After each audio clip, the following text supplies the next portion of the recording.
Bonjour, ici Frédéric Langourieux, le coach mental des traders. Aujourd'hui, je vais vous parler d'une qualité vraiment importante, voire même indispensable en trading pour devenir bon. Cette qualité, ça commence par un R, ça fait 10 lettres. Peut-être que vous l'avez déjà trouvé, peut-être que vous allez attendre que je vous la dise. Elle est vraiment importante, je vais vous la dire bien sûr, rassurez-vous, et je vais même aller plus loin que ça, puisque je vais vous donner des éléments concrets pour pouvoir développer cette qualité. Mais avant de détailler cette qualité et de vous l'expliquer, j'aimerais tout simplement vous dire que c'est une qualité indispensable pour le succès. Pour le succès en trading, bien sûr, mais pas que. Pour le succès d'une manière générale dans la vie, dans le succès dans tout ce que vous faites, que ça soit lié à votre travail, que ça soit lié à vos relations sociales. Je dirais que d'une manière générale, non seulement ça permet de réussir, mais en plus aussi, et c'est encore peut-être plus important, ça permet d'être bien, ça permet tout simplement d'être plus zen et je dirais plus heureux. Alors, cette qualité, c'est quoi? Si vous ne l'avez pas encore trouvé, c'est tout simplement la résilience. Alors, ça veut dire quoi la résilience? Peut-être vous connaissez déjà, peut-être vous ne connaissez pas. La résilience, c'est la capacité finalement à tout simplement absorber les chocs, absorber les coups qu'on peut se prendre parfois dans la vie et évidemment dans le trading. Chaque fois que vous allez peut-être mettre à mal un de vos comptes, ou peut-être même le perdre, chaque fois que vous allez être peut-être dans la désillusion, où vous avez mis beaucoup d'espoir et puis tout d'un coup vous prenez finalement une claque, eh bien à ce moment-là, il faut faire preuve de cette capacité de résilience justement pour rebondir. La résilience, ça ne veut pas dire que je me prends une claque et je me ferme ou je fais le dur et j'avance quand même. Non, c'est plutôt la capacité à intégrer cette expérience et en faire quelque chose de positif.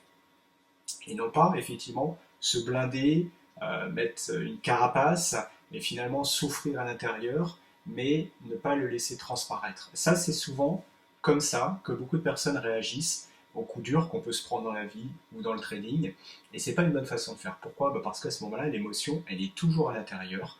Elle agit toujours justement sur ce qui se passe. Et finalement, vous n'avez pas fait preuve de résilience à ce moment-là parce que en fait, vous êtes toujours en souffrance et vous n'avez pas digéré tout simplement ce qui s'est passé. La capacité de résilience, c'est justement c'est digérer le traumatisme qu'il y a pu y avoir en perdant un compte, le traumatisme qu'il y a pu y avoir tout simplement en à un moment donné perdant l'illusion que le trading ça va être facile ou que effectivement vous allez y arriver tout de suite.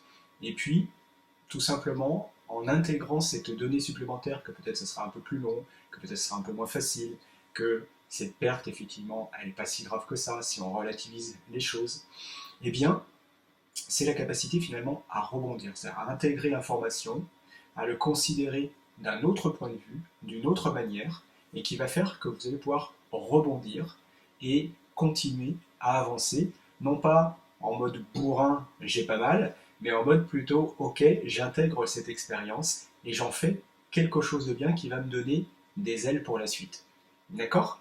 Donc, c'est ça la résilience. Alors, je dirais que tout le monde en a plus ou moins, évidemment, à la base, mais finalement, c'est une qualité comme toutes les qualités qu'on peut développer. D'accord? C'est pas parce que aujourd'hui on est plutôt en mode bourrin, carapace, et on essaie de dire on a pas mal et on avance, qu'on peut pas apprendre justement à faire preuve de résilience.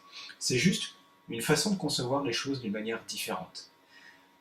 Souvent, on a été, on va dire, éduqué, conditionné à finalement ne pas avouer sa douleur, ne pas avouer ses faiblesses, en disant ok, je suis fort, même quand on ressent pas ça à l'intérieur.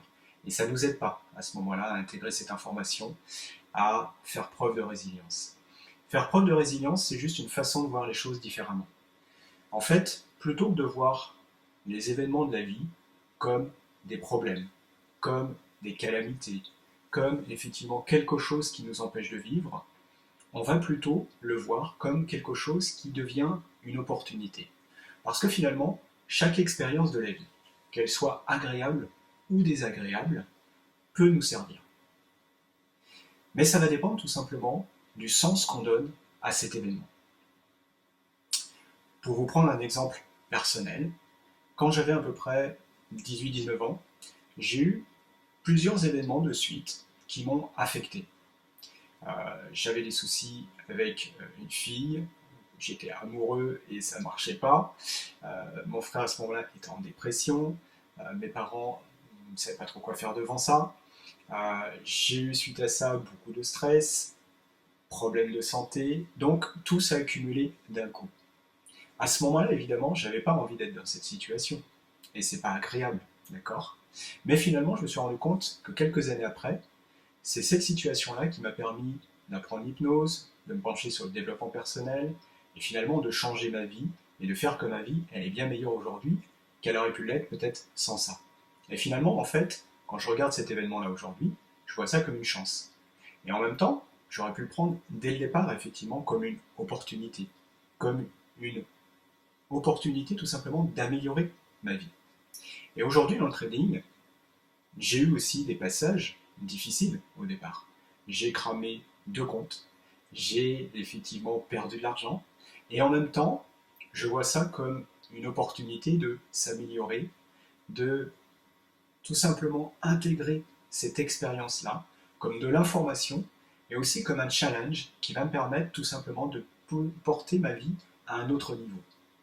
Et en fait, si vous prenez tous les événements comme des opportunités, comme des challenges, plutôt que comme des problèmes et des difficultés, vous allez voir que vous allez commencer à développer cette capacité, finalement, de faire de la vie quelque chose qui vous permet à chaque événement, à chaque difficulté, finalement, d'avoir la possibilité de porter votre vie à un autre niveau.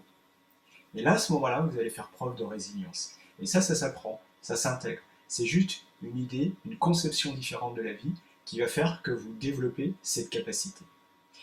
Dans le programme Trader Pro Attitude, quand j'accompagne les gens, notamment, on parle à différents moments de ça. On intègre ça au fur et à mesure parce que ce n'est qu'une idée finalement, ce n'est qu'une croyance au bout du compte. Et quand vous avez intégré cette manière de voir, alors la vie devient beaucoup plus intéressante, je dirais peut-être même fascinante, où finalement rien n'est un problème en soi, même si parfois il y a des choses qui peuvent être douloureuses, hein, bien sûr, il y a des choses qui peuvent être difficiles à vivre dans un premier temps. Mais lorsqu'on sait que ça va nous mener à un niveau plus haut, que ça va faire que notre vie va devenir meilleure, et bien déjà, on l'intègre évidemment d'une manière différente. Et en abordant les choses de cette manière-là, en lui donnant un sens à ce qui se passe différent, votre vie va devenir différente. Et en fait, ce qui fait qu'une expérience est utile et intéressante et profitable, c'est la manière dont vous allez le prendre. C'est la manière dont vous allez la vivre. C'est le sens que vous allez y donner. Alors, je vous encourage à regarder tous les aspects de votre vie, aussi bien passé que présent, de cette manière-là. Et vous allez voir qu'effectivement, ça va devenir plus facile. Bien sûr, c'est pas toujours évident de le faire tout seul, et parfois, il faut l'accompagnement pour ça. Et c'est vrai que dans le programme Trader Pro Attitude, c'est ça la différence, c'est que les gens sont accompagnés à acquérir cette vision-là et à regarder les choses, on va dire, d'une autre manière. Et c'est là qu'un coach mental peut avoir tout son intérêt. Et quand on parle du trading, eh bien, il y a des choses très spécifiques à faire dans le trading pour ça. Et c'est ce que je fais avec les gens. Je vous souhaite une très bonne journée. Je vous dis à très bientôt pour une autre vidéo. Pensez à liker la vidéo. Pensez aussi à vous abonner si ce n'est pas le cas. Je ne pense pas toujours à le dire, mais c'est important. C'est ce qui m'encourage aussi à faire d'autres vidéos. À très bientôt.